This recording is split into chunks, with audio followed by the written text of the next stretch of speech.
क्योंकि मतलब देखें, मजबूरी में कुछ भी हो सकता है ना, जिस्म फरोशी भी हो सकती है।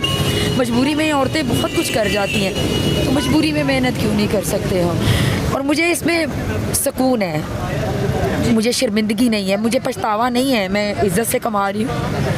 मैं कोई बंद कमरे में तो नहीं किसी के साथ जहाँ दम घुटता है। बिस्मिल्लाहिर्रहमानिर्रहीम, अस्सलामुअलैकुम। कैसे हैं आप सब लोग? मैं हूं उज़मा और आप देख रहे हैं आपका चैनल स्ट्रॉन्ग उज़मा। नाज़रीन, मेरे साथ आज आपको एक जोकर नज़र आ रहा है या नज़र आ रही है, ये तो हम फैसला बाद में करेंगे। मेरे साथ एक लड़की मौजूद है जो कि जोकर का रूप धारे हुए है। इन्होंने ऐसा क्यों किया जो इन्होंने ये वाला रूप धारा और ये मार्केट के अंदर आई? जी अस्सलाम वालेकुम। वालेकुम अस्सलाम। आपका नाम क्या है? मेरा नाम साइमा सरवर है। साइमा, मुझे ये बताएं कि आप मेडिकल की स्टूडेंट थी, तो आपने मेडिकल को क्यों छोड़ा, जबकि नर्सिंग में मैंने सुना है कि स्कॉलरशिप मिलती है और वहाँ पे लोग पढ़ते हैं तो साथ उनको स्कॉलरशिप दिया जाता है। और 4 साल के बाद आपने एक सक्सेसफुल नर्स बन जाना था और उसके बाद आपने अपने घर की किफ़ालत भी करनी थी और लोगों की खिदमत भी। तो नर्सिंग का जज्बा जो है वो बड़ा अच्छा होता है। आपने वो छोड़ के ये क्यों धारा रूप अपना? मैंने स्पेशलाइजर में मैंने कोशिश की थी कि मैं मतलब कुछ ऐसा करूं कि जो डिफरेंट हो। मैंने 4.5 ईयर का कोर्स था BSN जनरल का, उसमें मैंने एडमिशन लिया था। और यू नो बेटर कि उसमें फ़ीसें ही जाती हैं, आपको स्कॉलरशिप उसमें नहीं अलाउ होती। और मैंने वो 4.5 साल का कोर्स था, मैंने 13 माह किया। 13 माह के बाद छोटे भाई की डेथ हो गई, फिर 2 माह बाद बड़े की डेथ हो गई। दोनों भाई मेरे फोत हुए। क्या हुआ उनको? एक को हार्ट अटैक हुआ था, 4 बच्चे थे उसके। और एक मेरा छोटा भाई एक्सीडेंट में फोत हुआ था, ये आपके रेस कोर्स के बाहर। उधर से हमें उनकी जो है लाश रिसीव हुई थी। तो उसके बाद मेरी वालदा बिल्कुल अकेली रह गई थी। बाबा के बाद 2 भाई फोत हो गए। आपके बाबा भी नहीं हैं? जी नहीं, मेरे अब्बू नहीं हैं। 2018 में मेरे अब्बू फोत हुए हैं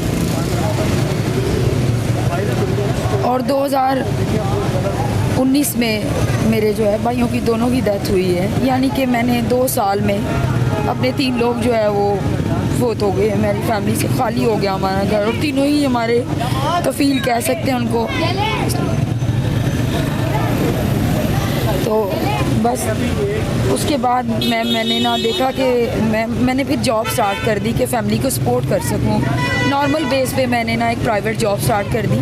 वहाँ पे कुछ अच्छा एक्सपीरियंस नहीं था, मतलब गिव एंड टेक वाला था कि मतलब इस तरह से बंद कमरे में मिला जाए या इस तरह की बातें जो मुझे ख़ुद को जेब नहीं देती बोलते हुए। तो मैंने वो जॉब 2 जगह से रिज़ाइन की।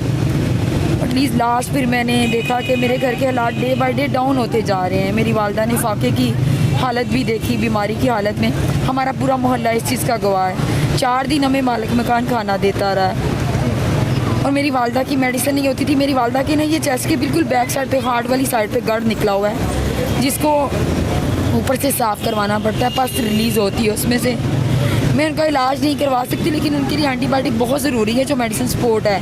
तो समटाइम मेरे पास वो भी नहीं होती थी कि मैं उन्हें मेडिसिन जो है प्रोवाइड कर सकूँ।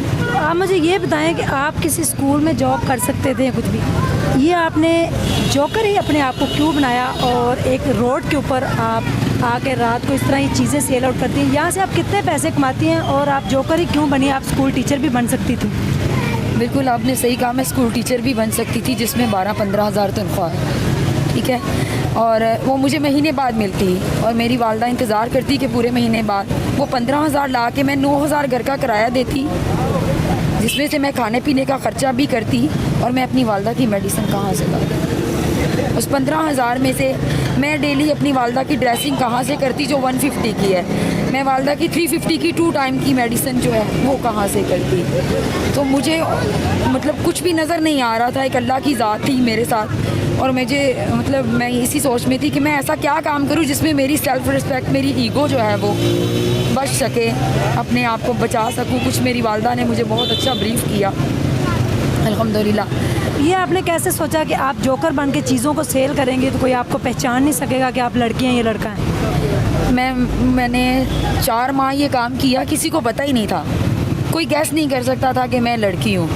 एक दिन बस मेरी किस्मत ख़राब थी, एक लड़के ने बाइक पे जाते हुए मेरी ये विग खींच दी, ठीक है। तो मेरे बाल लंबे हैं, वो कैचर भी ले गया साथ।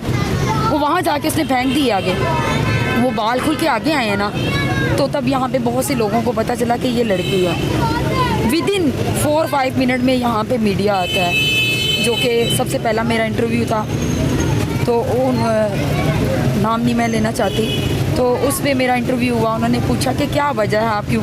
मेरा ये बैग छीन लिया गया, जिसमें सारा दिन की मेहनत थी, 6 घंटे की 800 रुपया, वो भी छीन के लेके जाके वहाँ फेंक दिया गया।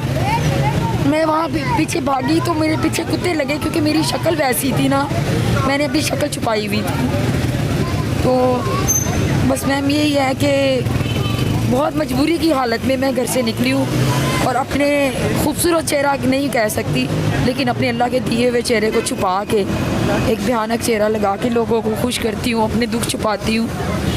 अक्सर अपने आंसू ज़मीन पे बैठी होती हूँ मैं, और मुझे इसमें सुकून है, मुझे शर्मिंदगी नहीं है, मुझे पछतावा नहीं है। मैं इज़्ज़त से कमा रही हूँ। मैं कोई बंद कमरे में तो नहीं किसी के साथ जहाँ दम घुटता है। खुला आसमान है, मेरा दम नहीं घुटता यहाँ पे, ना मोटे कपड़ों में जो है दम घुटता है, ना इस मास्क में दम घुटता है। एंड बिलीव मी, मैं आज इतनी खुशकिस्मत हूँ कि पहले मुझे बड़ा हर्ट किया गया, बहुत लोगों ने तोड़ा। नाउ टुडे, आज सेकंड डे है, बहुत से लोग गाड़ियाँ रोक के मेरे सर पे हाथ रखते हैं। ये पाकिस्तान की बेटी है, तो इससे बढ़कर क्या हो सकता है। आप क्या चाहती हैं? आप कोई बिज़नेस करना चाहती हैं? अब आप क्या चाहती हैं? क्योंकि अब आप सारी दुनिया आपको जानना शुरू होगी, तो अब आप चाहती क्या हैं? मैं यही चाहती हूँ कि मैं इज़्ज़त की, अगर मुझे कोई अच्छी जॉब मिलती है तो मैं इज़्ज़त की जॉब करूँ, जिसमें मेरे घर का ख़र्चा चलता रहे। और मैं डबल जॉब भी करने के लिए तैयार हूँ। मैं अपनी वालदा का इलाज करवाना चाहती हूँ। मुझे भीख मांगना अच्छा नहीं लगता, क्योंकि मतलब देखिए, मजबूरी में कुछ भी हो सकता है ना, जिस्म फरोशी भी हो सकती है। मजबूरी में औरतें बहुत कुछ कर जाती हैं, तो मजबूरी में मेहनत क्यों नहीं कर सकते हम।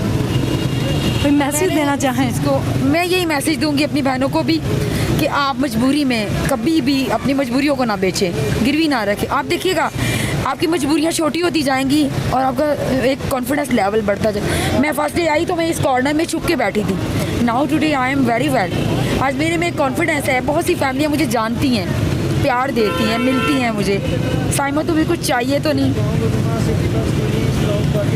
मुझे बहुत पूछती हैं। और अल्हम्दुलिल्लाह मुझे अल्लाह पाक से मतलब कभी न मैं अल्लाह तौबा नौज़ बिल्लाह अल्लाह सुब्हान तआला से मैं हमेशा शुक्र अदा करती हूँ कि उसने मुझे इस लायक बनाया कि मैं इज़्ज़त की रोटी कमा के खाऊँ।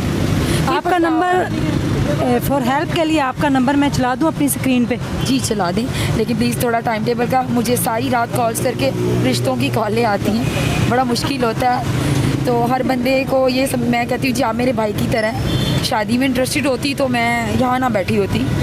जी, इनका व्हाट्सएप का नंबर मेरी स्क्रीन पे चल रहा है। इनको रिश्ते के लिए कॉल ना कीजिएगा, इनकी अम्मी के इलाज के लिए कीजिएगा, रिक्वेस्ट है उनकी। और आप रात के टाइम अपना नंबर बंद कर दिया करें। जी ठीक हो गया, हाँ ये बेहतर है। अपना ढेर सारा ख्याल रखिएगा, दुआ में याद रखिएगा और कुछ सीखें इनसे।